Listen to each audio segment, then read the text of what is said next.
অতিভক্তি চোরের লক্ষণ, অতি শয়তানি দৃষ্টিভ্রম। আইএসএল ও গোটা দুনিয়ায় বিশেষ একটা বিষয় নিয়ে আলোচনা করব। আপনারা নিশ্চয়ই প্রথম যেই সেন্টেন্সটা আমি বললাম, বাক্যটা অতিভক্তি চোরের লক্ষণ, সবাই শুনেছেন নিশ্চয়ই, বেশিরভাগ আমার দৃঢ় বিশ্বাস। পরেরটা শুনেছেন কি, বা ভেবেছেন কি, বা দেখেছেন কি? অতি শয়তানি দৃষ্টিভ্রম হয়তো নয়, কেননা দ্বিতীয় বাক্যটা আমার রচিত। তো আমরা একটু আলোচনা করব আইএসএল ও গোটা দুনিয়ায় এই মুহূর্তে কিভাবে এই দ্বিতীয় বাক্যটি উঠে এসেছে।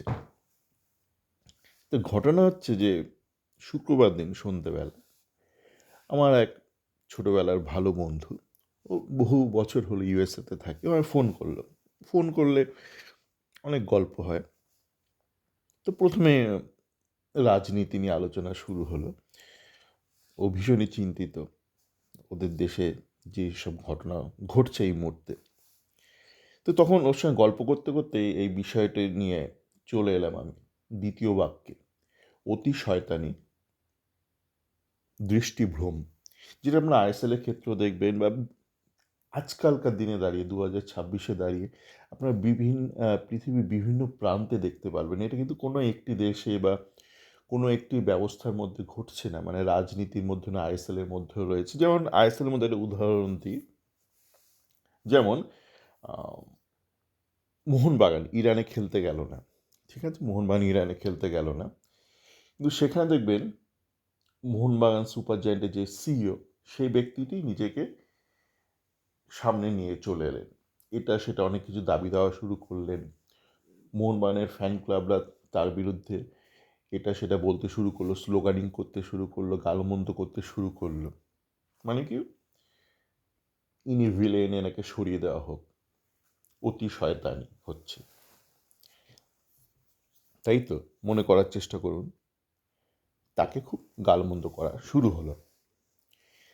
তারপর আমরা কি দেখলাম, এই মুহূর্তে মানে আইএসএল নিয়ে অনেক জট পাকালো। তারপর দেখলাম অদ্ভুত অদ্ভুত সমস্ত দাবি, যেমন এই মুহূর্তে ভেটো ভেটো নিয়ে করছে। দেখুন, আপনি যদি একটা সংস্থার মালিক হন, একক মালিক হন, কিন্তু আপনি কিছুটা ক্ষমতার বিকেন্দ্রীকরণ করতে চান, বা কিছুটা লোককে একটু নিয়ে চলতে চান, ঠিক আছে, সবাইকে নিয়ে চলতে চান, তো আপনি একটা কমিটি করবেন। তো এরকম এআইএফএফ একটা কমিটি করেছে, ক্লাবদের নিয়েছে, কিন্তু সেখানে একটা স্ট্যান্ডার্ড একটা ওয়ার্ড, যে যদি কিছু হয়, খুব জট ঘটে, তাহলে কিন্তু final decision all India football federation নেবে। এটা খুব স্ট্যান্ডার্ড।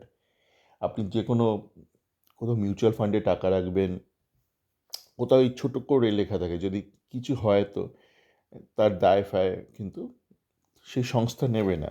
তো শেয়ার বাজারে ধস নামলো, তখন সে কিন্তু তা আপনার মিউচুয়াল ফান্ডের যে প্রাইস ভ্যালু সেটা কমে যাবে, এরকম লেখা থাকে। ব্যাংকের ক্ষেত্রেও থাকে, ব্যাংকে আপনার যে টার্মস অ্যান্ড কন্ডিশনস আপনারা তো পড়েন না, ওরকম একটা থাকে যে লায়াবিলিটি কার হাতে থাকবে, বা ওনারশিপ, ফাইনাল ওনারশিপ কার হাতে থাকবে।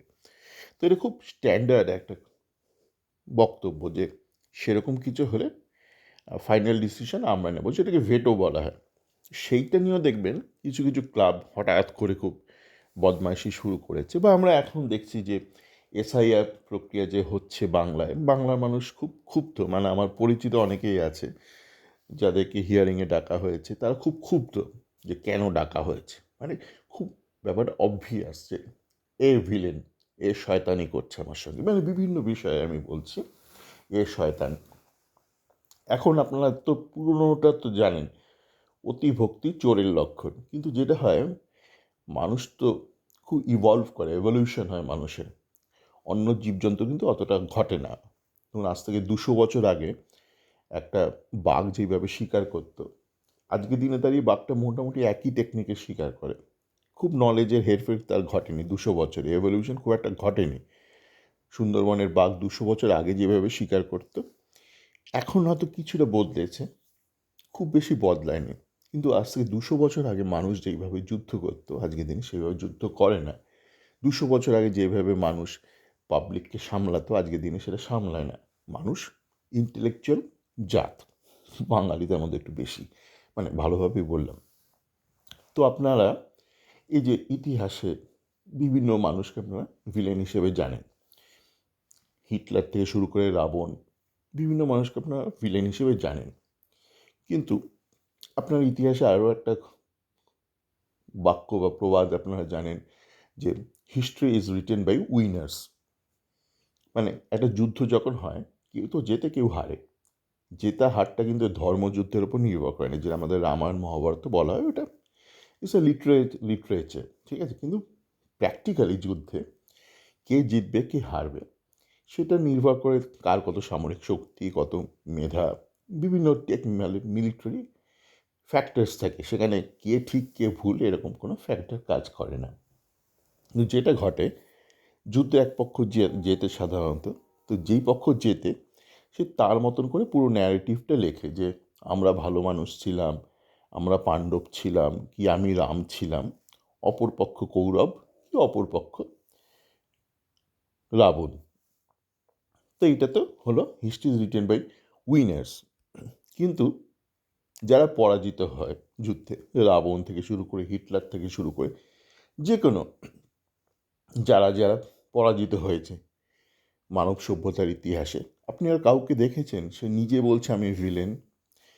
সে পরাজিত হয়ে যাওয়ার পর ইতিহাস কি যারা জয়ী ব্যক্তি বা জয়ী, তারা বলেছে উনি ভিলেন ছিলেন, উনি খারাপ, উনি মন্দ মানুষ ছিলেন।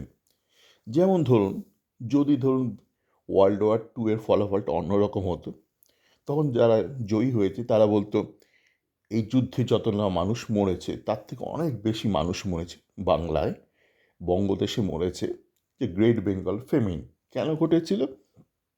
তখন বাংলা থেকে চাল তুলে নেওয়া হয়েছিল, যত ধান সমস্ত শস্য তুলে নেওয়া হয়েছিল, তুলে নিয়ে গিয়ে সেগুলো ব্রিটিশ সৈন্যকে জন্য ব্যবহার করা হয়েছিল। যে ওয়ার্ল্ড ওয়ার 2 যে ব্রিটিশ যে সৈন্য ছিল, যেখানে প্রচুর ভারতীয়রা অংশগ্রহণ করেছে, ভারতের কিছু রাজনৈতিক সংস্থা, কিছু ধর্মীয় সংস্থা ব্রিটিশদের সাথে কাজ করেছে, যেটাকে আপনারা অনেকে দালালি বলেন, আমি ওদিকে যাচ্ছি না, মানে তাদের সাথে কাজ করেছে। কিন্তু মুদ্রা কথা হলো যে বাংলা থেকে প্রচুর পরিমাণে শস্য তুলে নেওয়া হয়েছিল, যার ফলে প্রচুর মানুষ না খেয়ে মারা গেছে, এবং সেটা ওয়ার্ল্ড ওয়ার 2 যত লোক না মারা গেছে তার থেকে অনেক বেশি মানুষ মারা গেছে। তো ঘটনা হলো যে যদি ফলাফলটা অন্যরকম হতো ওয়ার্ল্ড ওয়ার 2 তখন যারা জয়ী তারা বলতো ব্রিটিশরা বদমাশ, ওরা বাংলায় এত বড় ক্ষতি করে দিয়েছে, এত মানুষের মৃত্যুর জন্য ওরা দায়ী। হ্যাঁ, তাই তো। তো ব্যাপারটা যেটা দাঁড়াচ্ছে, আপনারা দেখছেন যে কেউ কিন্তু নিজে থেকে বলেনি যে সে শয়তান, সে বদমাস। যখন আপনি দেখছেন যে কেউ নিজে থেকে এমন কিছু কাজকর্ম করছে, বারংবার করছে, রোজ করছে, এমন কিছু কথা বলছে, মিডিয়ার সামনে বলছে, মানে ব্যাপারটা খুব অবভিয়াস বা এক্সপ্লিসিট, মানে খুব চোখে লাগছে, কানে শোনা যাচ্ছে, খুব কর্কশ, খুব কঠিন, খুব রূঢ়তার কর্মকাণ্ড, তার বক্তব্য, তখন এই দ্বিতীয় বাক্যটা প্রযোজ্য।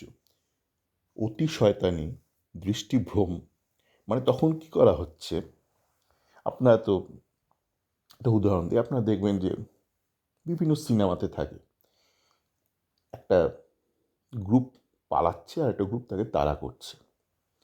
প্রথম গ্রুপ পালাচ্ছে আর দ্বিতীয় গ্রুপ তাকে তাড়া করছে, যে কোনো বিষয় হতে পারে মুভিটা।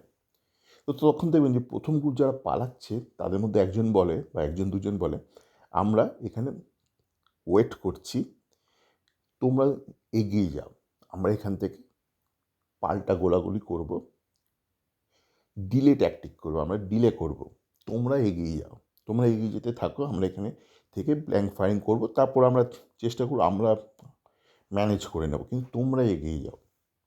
তো যখনই আপনারা দেখবেন যে খুব অবভিয়াস কোনো শয়তানি হচ্ছে, মানুষ খুব সহজে বুঝে যাচ্ছে এ তো ভিলেন, এই শয়তানি করছে, তখন বুঝবেন সেই ব্যক্তি বা সেই সংস্থা যারা এই অবভিয়াস, খুব চোখে লাগছে, কানে শোনা যাচ্ছে, খুব মানে যে কোনো মেধার ব্যক্তি বুঝে যাচ্ছে যে এই শয়তান, তখন বুঝবেন সেটা হচ্ছে একটা ডিলে বা ডিস্ট্রাকশন টেকনিক। এবং সাধারণত এইসব ক্ষেত্রে অবভিয়াস যে আল্টিমেট মোটিভ থাকে সেটা হচ্ছে ব্যবসায়িক সুবিধে পাইয়ে দেওয়া কিছু ব্যক্তির। যেমন রাজনীতির ক্ষেত্রে হতে পারে যে কোনো একটা রাষ্ট্রপ্রধান সে হঠাৎ নিজেকে নীলকণ্ঠ ভেবে নিল যে আমি সমস্ত মানুষের দৃষ্টি আকর্ষণ করব, এই মুহূর্তে আমি খলনায়ক হয়ে, নায়ক নেহি খলনায়ক হুঁ मैं খলনায়ক হুঁ मैं, এটা সিনেমাতে আমরা দেখেছিলাম একটা গানে সঞ্জয় দত্ত করেছিল।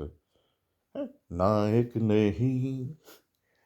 তো ঘটনা হচ্ছে যে এই ক্ষেত্রে আপনারা যখন দেখছেন আইএসএল এর ক্ষেত্রে কোনো একটা কোম্পানির সিইও বা ক্লাবের সিইও সে ইরান যাওয়া নিয়ে বলছে খলনায়ক হুঁ मैं নায়ক নেহি, তখন ব্যাপারটা খুব অবভিয়াস হয়ে যায় কি কোনো রাষ্ট্রপ্রধান বলছে মানুষকে লাইনে দাঁড়াতে হবে, কি মানুষের উপর অত্যাচার করো, ক্যামেরার সামনে বলছে, মিডিয়ার সামনে বলছে, তখন সে কিন্তু মানুষের দৃষ্টিটা আকর্ষণ করে নিচ্ছে। যেমন ম্যাজিশিয়ান করে, ম্যাজিশিয়ান দেখবেন আপনাকে, ম্যাজিশিয়ানের এটা পুরনো টেকনিক, কিন্তু আমরা ডাইভার্সন করছে, কিন্তু ম্যাজিশিয়ান অন্যভাবে ডাইভার্সন করছে। সে কিছু অ্যাক্ট করছে, কিছু চোখ ধাঁধানো অ্যাক্ট, কিছু লাইটিং করছে, কিছু ফাস্ট মুভমেন্ট করছে, আপনার চোখটাকে সে দৃষ্টিটাকে আকর্ষণ করে নিচ্ছে, ডিস্ট্র্যাকশন করছে সে। সেই একই ডিস্ট্র্যাকশন বিভিন্নভাবে করতে পারেন।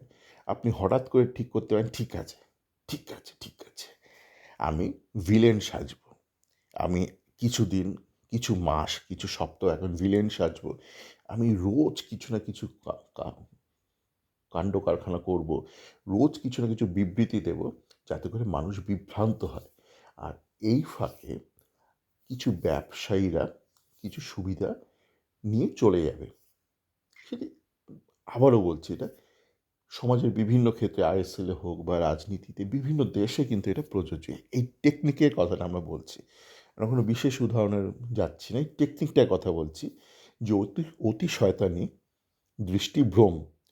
তো যখন দেখবেন যে আপনি খুব সহজে মানে ফেলুদা হতে লাগছে না, মানে ফেলুদা তো দেখেছেন না যে তোপসে, বুঝতে পারছি না রে তোপসে, তোপসে কিছু একটা মনে হচ্ছে, সেটা হলো একটা নর্মাল একটা ভিলেনের গল্প। কেননা সেখানে ভিলেন নিজেকে লুকিয়ে রাখছে, কিন্তু যখন ভিলেন সামনে চলে আসছে শুরুতেই, এসে দাপাদাপি করছে, বলছে আমি ভিলেন, আমি খলনায়ক, তখন বুঝবেন আসল সুবিধা, আসল খলনায়ক যারা পরিচালনা করছে এই ভিলেনকে, তারা কিন্তু অন্তরালে আছে, তারা পর্দার আড়ালে আছে, তারা কাজটা চুপচাপ মানে মানুষ এদিকে বিভ্রান্ত, মানুষ এই ডিস্ট্র্যাকশানে, এই খলনায়ক খারাপ, এই খলনায়ককে তাড়াও, খলনায়ককে সরিয়ে দাও, খলনায়ককে বদলে দাও, মানুষ তাতে ব্যস্ত হয়ে যাচ্ছে, তার দৃষ্টি ওদিকে আকর্ষিত হয়ে যাচ্ছে। আর সেই ফাঁকে অনেক ব্যবসায়ী, অনেক তাদের হয়তো বিভিন্ন প্রজেক্ট নামাচ্ছে,